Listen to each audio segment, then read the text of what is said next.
What can India learn from the global robotics? दुनिया के अलग अलग देशों ने रोबोटिक्स में अद्भुत प्रगति की है, जिससे हमें इंस्पिरेशन और डायरेक्शन दोनों मिल सकती है।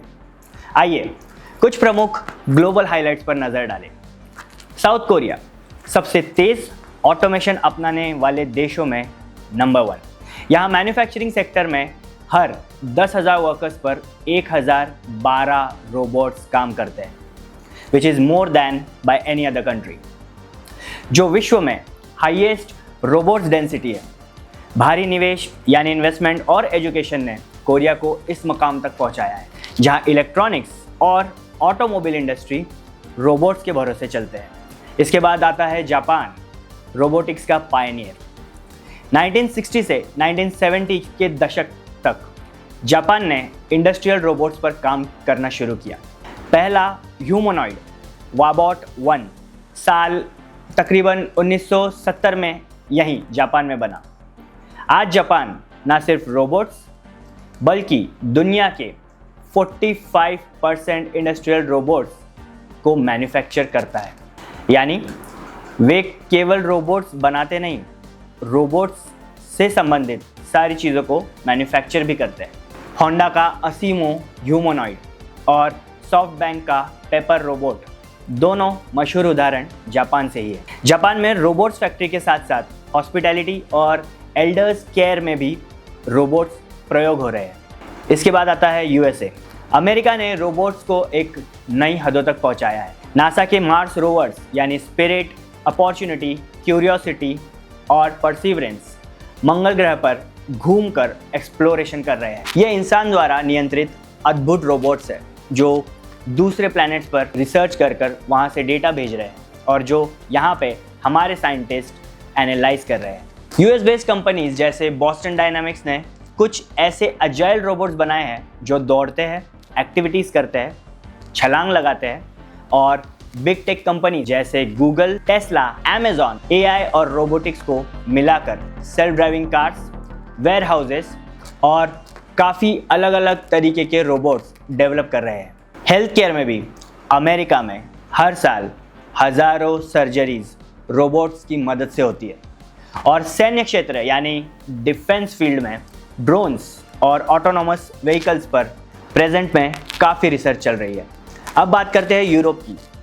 जर्मनी, फ्रांस जैसी बड़ी इकोनॉमीज़ में रोबोट्स बड़े पैमाने पर इस्तेमाल हो रहे हैं और इंस्टॉल भी किए गए हैं। जैसे जर्मनी की फैक्ट्रीज़ में रोबोट्स डेंसिटी बहुत बड़ी यानी लगभग 10,000 वर्कर्स पर 371 रोबोट्स इंस्टॉल हो चुके हैं और वो ऑटोमोटिव और मशीनरी उत्पादन में ग्लोबल हब बन चुका है। यूरोपियन यूनियंस में भी कई होराइजन रिसर्च प्रोग्राम्स से रोबोटिक्स को फंड किया है, जैसे सर्जिकल रोबोट्स, एग्रीकल्चरल रोबोट्स और आपदा राहत यानी डिजास्टर रिस्पॉन्स रोबोट्स। यूके में ऑक्सफर्ड व अन्य जगह एआई रोबोटिक्स रिसर्च से नए तरीके के सॉफ्टवेयर बन रहे हैं। जो स्कैंडिनेवियन देश वेयरहाउस ऑटोमेशन और अंडर वाटर रोबोटिक्स में आगे है। Coming to our neighbour China. चीन ने हाल ही के दशक में एक अलग ही छलांग लगाई है। 2010 में जहां चीन की रोबोट डेंसिटी काफ़ी कम थी, वहीं 2020 तक हर 10,000 वर्कर्स पर 246 यानी 246 रोबोट्स इंस्टॉल करने तक पहुंच चुकी है। आज चाइना हर साल सबसे ज़्यादा इंडस्ट्रियल रोबोट्स इंस्टॉल कर रहा है, लगभग 50% से अधिक global installations. Made in China 2025 और अलग गवर्नमेंट पॉलिसीज़ के तहत चीन ने लोकल रोबोटिक्स कंपनीज को बढ़ावा दिया, जिसका नतीजा ये निकला कि चीन ने ऑटोमेशन में एक अपनी अलग फैक्ट्री ही एफिशिएंसी के साथ इस्टेब्लिश कर दी है। परिणाम स्वरूप चाइना ने जर्मनी और जापान को पीछे छोड़ते हुए रोबोट डेंसिटी में तीसरा स्थान हासिल कर लिया है। ह्यूमनॉइड और एआई में भी चीन इन्वेस्ट कर रहा है, जैसे बाइडू और सेल्फ ड्राइविंग व्हीकल्स और हवाई के एआई रोबोट्स। दोस्तों, दुनिया के इन सारे उदाहरणों से पता चलता है कि रोबोटिक्स कई लग्जरी नहीं बल्कि फ्यूचर टेक्नोलॉजी का मूल आधार भी बन चुका है। जिन्होंने जल्दी निवेश किया वे आज आगे हैं। पर भारत के लिए सीख क्या है? दुनिया की इन सक्सेस स्टोरीज से पता चलता है कि भारत के लिए सीखने के लिए कई अहम पॉइंट्स हैं। भारत इन्वेस्टमेंट और R&D को प्राथमिकता दे। कोरिया, जापान, अमेरिका सभी ने अपने रिसर्च इंस्टीट्यूट्स और कंपनीज में लगातार इन्वेस्ट किया है। भारत को भी रोबोटिक्स और AI रिसर्च के लिए ज़्यादा फंडिंग और वर्ल्ड क्लास लैब्स बनाने की ज़रूरत है। यूनिवर्सिटीज़ में स्पेशलाइज्ड रोबोटिक्स प्रोग्राम्स और इंडस्ट्री के साथ कोलैबोरेशन साथ बढ़कर हम इनोवेशन तेज कर सकते हैं। स्किल्ड वर्कफोर्स और एजुकेशन, यानी जापान और जर्मनी जैसे देशों ने टेक्निकल एजुकेशन को मजबूत बनाया है, जिससे स्किल्ड इंजीनियर्स की फौज तैयार हुई है।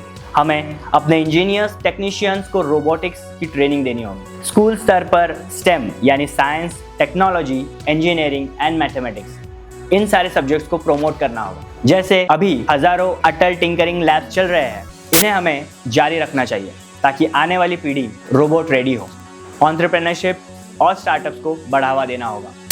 अमेरिका की सिलिकॉन वैली या चीन के टेक हब कोई भी हो, नई कंपनियों ने रोबोटिक्स में बड़ा रोल निभाया है। भारत में स्टार्टअप इंडिया, अटल इनोवेशन मिशन, इसी की तरह अदर इनिशिएटिव्स, टेक्नोलॉजिकल प्रोग्राम एक सही शुरुआत है। हमें और इंक्यूबेटर्स, वेंचर फंडिंग, मेंटरशिप और लीडरशिप की ज़रूरत है ताकि युवा इनोवेटर्स अपने रोबोटिक स्टार्टअप्स खड़े कर सके। ग्रे ऑरेंज जैसी भारतीय कंपनी जिन्होंने वेयर हाउस रोबोट बनाकर ग्लोबल बाजार में अपना नाम कमाया, ऐसी और सक्सेस स्टोरीज बन सकती है। लोकल समस्याओं पर फोकस करना ज़रूरी है, जैसे भारत की ज़रूरत, यूनिकनेस और खेतों में ऑटोमेशन, शहरों में सफाई, हेल्थ केयर में अफोर्डेबल रोबोटिक सर्जरी। अगर हम अपने लोकल इश्यूज़ को रोबोटिक्स के सहारे हल करने पर ध्यान दें तो हमारे सॉल्यूशंस दुनिया के लिए भी एक नए मॉडल बन सकते हैं। बैंडिकूट रोबोट का ही उदाहरण ले लीजिए, जो सबसे बेस्ट एग्जाम्पल है, जिस पर पूरे दुनिया का ध्यान है। इससे डबल फायदा होगा, समाज की समस्याएं हल होगी और एक नए प्रोडक्ट की भी खोज होगी। सरकार अगर रोबोटिक्स फ्रेंडली नीतियां बनाए, जैसे tax, incentives, robotics parks, standards, तो इंडस्ट्री तेजी से बढ़ सकती है। साथ ही ग्लोबल कोलैबोरेशन ज़रूरी है। दुनिया के टॉप संस्थानों यानी इंस्टीट्यूट्स को साथ मिलकर रिसर्च और बेस्ट प्रैक्टिसेस को अडॉप्ट करना ज़रूरी है। यदि हम इंटरनेशनल रोबोटिक्स कॉन्फ्रेंसेस और कॉम्पिटिशन्स में एक्टिवली भाग लें तो टैलेंट को एक्सपोजर मिलेगा और भारत की प्रेजेंस महसूस होगी। इन सब पहलों के साथ एक और ज़रूरी चीज़ है माइंडसेट। जैसे जापान ने 1970s में ये मान लिया था कि रोबोटिक्स फ्यूचर है और जापान इसे तेज़ी से अपनाएगा, वैसा ही माइंडसेट हमें भी अडॉप्ट करना होगा। रोबोटिक्स और ऑटोमेशन को थ्रेट नहीं, अपॉर्चुनिटी समझें। मशीन्स और इंसान मिलकर और ज़्यादा प्रोडक्टिव हो सकते हैं। भारत की कंपनियां अलग ग्लोबल स्तर पर पहुंच सकती हैं और कॉम्पिटिटिवनेस अगर हम चाहते हैं तो उन्हें हाई स्टैंडर्ड और इनोवेटिव रोबोटिक्स को अपनाना होगा। आगे बढ़ने का यही सबसे सही तरीका है और आगे बढ़ने की इसी प्रेरणा के साथ दुनिया से सीखकर और अपने देश को मजबूत टैलेंट और सही दिशा में ले जाकर भारत एक ऊंची छलांग लगा सकता है। यानी कुछ चरण अगर स्किप करके सीधा हम हायर लेवल पे पहुंच सकते हैं तो इसमें हर्ज क्या है। हमारे पास मौका है कि हम आज सारी एडवांस टेक्नोलॉजी सीधे अपनाएं, बजाय पुराने रास्ते धीरे धीरे अपना कर। अगर हम आज सही कदम उठाते हैं तो आने वाले दशक में रोबोटिक्स रिवॉल्यूशन में भारत सबसे ऊपर यानी अग्रणी देशों में शामिल हो सकता है। ये यात्रा मुश्किल ज़रूर है लेकिन मुमकिन है। बस ज़रूरत है साहस, विजन और मिलकर काम करने की। अब वक्त है सीखने का और उसे द यूटोपियन भारत ड्रीम में बदलने का, so that India can not just follow but lead with its own innovators and inventions. फिर मिलेंगे।